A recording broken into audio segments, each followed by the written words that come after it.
Hello friends, మీ ఇంట్లో 9వ తరగతి నుంచి డిగ్రీ, పీజీ లేదా హయ్యర్ ఎడ్యుకేషన్ చదువుతున్న ఎవరైనా ఉన్నారా? అయితే ఈ వీడియోని అస్సలు స్కిప్ చేయకండి.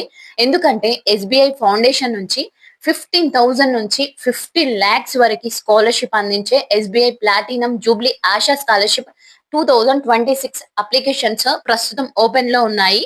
కానీ ఒక్క విషయం గుర్తుపెట్టుకోండి, ఈ మొత్తం అందరికీ రాదు.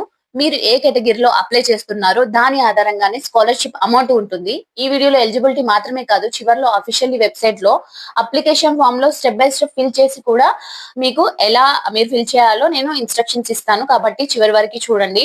So welcome back to our channel. మన ఛానల్లో రోజు జెన్యున్ ప్రైవేట్ జాబ్స్, అలాగే work from home jobs, government jobs, scholarships, free courses గురించి తెలుగులో వివరంగా చెప్తూ ఉంటాం. ఇంకా సబ్స్క్రైబ్ చేయకపోతే ఇప్పుడే సబ్స్క్రైబ్ చేసుకొని బెల్ ఐకాన్ ప్రెస్ చేయండి. సో ఇప్పుడు ముందుగా మనం ఈ స్కాలర్షిప్ గురించి తెలుసుకుందామండి. SBI platinum Jubilee ASHA scholarship అనేది ఎస్బీఐ ఫౌండేషన్ నిర్వహిస్తున్న స్కాలర్షిప్ ప్రోగ్రామ్. దీని ఉద్దేశం ఏంటంటే ఆర్థికంగా అర్హులైన విద్యార్థులు డబ్బు సమస్య వల్ల చదువు ఆపకుండా వారికి ఫైనాన్షియల్ సపోర్ట్ అందించడం. సో ఇది లోన్ కాదు, స్కాలర్షిప్, కాబట్టి తిరిగి డబ్బులు చెల్లించాల్సిన అవసరం ఉండదు. ఇప్పుడు చాలా మంది అడిగే ప్రశ్న ఏంటంటే 15,000 నుంచి 15 lakhs వరకు ఎలా? సో దీనికి కారణం ఒకటే, ఈ స్కాలర్షిప్ లో school, UG, PG, professional courses, higher education ఇలా వేర్వేరు కేటగిరీలో ఉన్నాయి. ప్రతి కేటగిరీకి స్కాలర్షిప్ అమౌంట్ అనేది వేరువేరుగా ఉంటుంది. కాబట్టి సోషల్ మీడియాలో తమ్నేల్ చూసి అందరికి 15 లక్షలు వస్తాయని అనుకోకండి. సో ఇప్పుడు ఎలిజిబిలిటీ గురించి చూద్దాం. మీరు అప్లై చేసే కేటగిరీని బట్టి ఎలిజిబిలిటీ మారుతుందండి. అకాడమిక్ పర్ఫార్మెన్స్, ఫ్యామిలీ ఇన్కమ్, ప్రస్తుతం చదువుతున్న కోర్స్ వంటి వివరాలు పరిగణలోకి తీసుకుంటారు. అందుకే ముందు అఫీషియల్ వెబ్సైట్ లో మీ కేటగిరీ ఎలిజిబిలిటీని ఒకసారి చెక్ చేసుకోండి. అప్లై చేయడానికి ముందు ఈ డాక్యుమెంట్స్ రెడీగా పెట్టుకోండి. మీ passport size photo, Aadhaar card లేదా ఇతర identity proof, previous mark sheet, income certificate, bank passbook, current study proof, fee receipt, ఇంకా బోనఫైడ్ సర్టిఫికేట్ లేదా స్టూడెంట్ ఐడి. సో ఇవన్నీ ముందుగానే మొబైల్లో ఒక ఫోల్డర్ లో ఉంచుకుంటే అప్లికేషన్ ఫిల్ చేయడం అనేది చాలా ఈజీ అవుతుంది. ఓకేనా? సో ఇవన్నీ మీ దగ్గర ఉన్నాయి. సో ఇప్పుడు అసలు ముఖ్యమైన అప్లికేషన్ ప్రాసెస్ చూద్దాం. సో డిస్క్రిప్షన్ లో ఉన్న అఫీషియల్ లింక్ ఓపెన్ చేయండి. వెబ్సైట్ ఓపెన్ అయిన తర్వాత మీకు స్కాలర్షిప్ కేటగిరీలో కనిపిస్తాయి. మీరు చదువుతున్న కోర్స్ కి సంబంధించిన కేటగిరీని మాత్రమే సెలెక్ట్ చేసుకోండి. ఎలిజిబిలిటీ, డాక్యుమెంట్స్, ఇన్స్ట్రక్షన్స్ ఒకసారి చదివిన తర్వాత అప్లై నౌ మీద క్లిక్ చేయండి. ఏముందిలే, నెక్స్ట్ నెక్స్ట్ అనుకుంటూ ఫిల్ చేసుకుంటూ పోతే అయిపోతుంది అనుకోకండి. సో మీరు చేసే చిన్న చిన్న మిస్టేక్స్ వల్ల స్కాలర్షిప్ అనేది రాకుండా పోతుంది. అందుకే జాగ్రత్తలు తీసుకోండి. కొత్త వాళ్ళైతే రిజిస్టర్ చేసుకోవాలి. ఇప్పటికే అకౌంట్ ఉంటే లాగిన్ చేయండి. రిజిస్ట్రేషన్ లో mobile number, email ID, password ఇచ్చి ఓటీపీ వెరిఫై అయిన తర్వాత లాగిన్ అవ్వండి. ఇప్పుడు అప్లికేషన్ ఫామ్ ఓపెన్ అవుతుంది. మొదటి స్టెప్ లో స్కాలర్షిప్ కేటగిరీని వెరిఫై చేయండి. ఓకేనా? సో మొదటి స్టెప్ లో స్కాలర్షిప్ కేటగిరీ వెరిఫై చేయండి. సో సెకండ్ స్టెప్ లో పర్సనల్ డీటెయిల్స్ ఉంటాయి. మీ పేరు కానీ, మొబైల్ నెంబర్ కానీ, ఈమెయిల్ ఐడి కానీ, జెండర్, కేటగిరీ వంటి వివరాలను సర్టిఫికేట్ లో ఉన్నట్లుగా నమోదు చేయండి. స్టెప్ 3 లో ఏంటంటే మీ address details, address, state, district, pin code సరిగ్గా ఇవ్వండి. స్టెప్ 4 లో ఏంటంటే మీ ఎడ్యుకేషనల్ డీటెయిల్స్ అండి.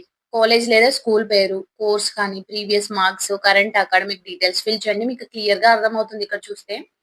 సో ఇంకా స్టెప్ 5 లో మీ ఫ్యామిలీ డీటెయిల్స్, పేరెంట్స్ లేదా గార్డియన్ వివరాలు, ఆక్యుపేషన్, ఫ్యామిలీ ఇన్కమ్ అడుగుతారు. ఇన్కమ్ సర్టిఫికేట్ ప్రకారం మాత్రమే నమోదు చేయండి.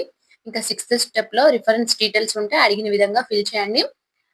బ్యాంక్ డీటెయిల్స్ నెక్స్ట్ స్టెప్ లో, account number, IFSC code.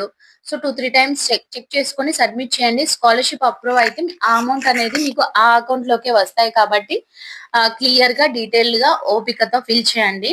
Fill చేయాల్సినవి చాలా ఉంటాయి కాబట్టి పేషెన్సీ అవసరం. సో నెక్స్ట్ స్టెప్ 8 లో అడిషనల్ డీటెయిల్స్ దగ్గర స్కాలర్షిప్ మనీని ఏ అవసరానికి ఉపయోగిస్తారు, గతంలో స్కాలర్షిప్ వచ్చిందా, ఇలాంటి ప్రశ్నలు ఉంటాయి. సో మీకు ఉన్న సమాచారం ప్రకారం మీరు అక్కడ ఇన్ఫర్మేషన్ ఫిల్ చేయండి.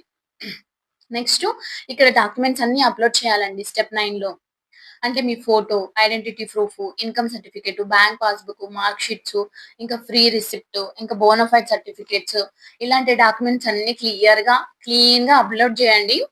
ఇంకా స్టెప్ 10 లో అన్ని కూడా ప్రివ్యూ చేసి ఒకసారి వెరిఫై చేయండి. ఆ తర్వాత డిక్లరేషన్ యాక్సెప్ట్ చేసి సబ్మిట్ చేయండి.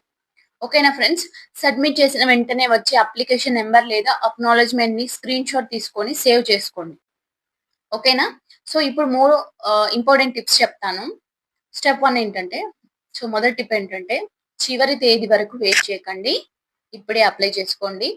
సో, టిప్ 2 ఏంటంటే తప్పు కేటగిరీలో అప్లై చేయకండి. టిప్ 3 ఏంటంటే అంటే తప్పు కేటగిరీలో అంటే మీరు 9థ్ అయితే 10థ్ క్లాస్‌కి అలా. డిగ్రీ అయితే పీజీకి అప్లై చేయడం, పీజీ అయితే డిగ్రీకి అప్లై చేయడం ఇలా చేయకండి. మీరు ఏ కేటగిరో ఆ కేటగిరీని సెలెక్ట్ చేసుకోండి. ఓకేనా? సో, ఇంకా థర్డ్ టిప్ ఏంటంటే ఇది చాలా ఇంపార్టెంట్ అండి. బ్లర్ డాక్యుమెంట్స్ లేదా తప్పు బ్యాంక్ డీటెయిల్స్ ఇవ్వకండి. సో, ఫోటోస్ అయితే క్లియర్‌గా పిక్చర్ తీసుకొని మీరు స్కాన్ చేసుకొని ఫోన్‌లో పెట్టుకోండి. ఆ తర్వాత క్లియర్‌గా అప్‌లోడ్ అయినాయో లేవో చెక్ చేసుకోండి. ఓకేనా ఫ్రెండ్స్? సో, ఇదండి మనకి ఎస్‌బీఐ స్కాలర్‌షిప్ గురించి. సో, డీటెయిల్‌గా అంటే నార్మల్‌గా స్టెప్ బై స్టెప్ ప్రాసెస్ చెప్పేదాన్ని. బట్ ఇప్పుడు నాలెడ్జ్ ప్రకారం పిల్లలందరికీ ఈజీగా ఫిల్ చేసేస్తున్నారు. అంటే ఏఐ టూల్స్‌ని కూడా యూజ్ చేస్తున్నారు కాబట్టి నేను మీకు ఇన్ఫర్మేషన్ ఇవ్వడానికి మాత్రమే ఈ వీడియో చేస్తున్నాను. సో, ఈ వీడియో మీకు ఉపయోగపడితే లైక్ చేయండి. మీ ఇంట్లో లేదా మీకు తెలిసిన చదువుతున్న వాళ్ళకి వెంటనే షేర్ చేయండి. ఇంకా ఇలాంటి genuine scholarships, jobs, work from home updates కోసం మన ఛానెల్‌ని సబ్స్క్రైబ్ చేసుకొని బెల్ ఐకాన్‌ని ప్రెస్ చేయండి. All the best. Me application successful కావాలని కోరుకుంటున్నాను. ఏమైనా డౌట్స్ ఉంటే కామెంట్ సెక్షన్‌లో కామెంట్ చేయండి. Thank you for watching.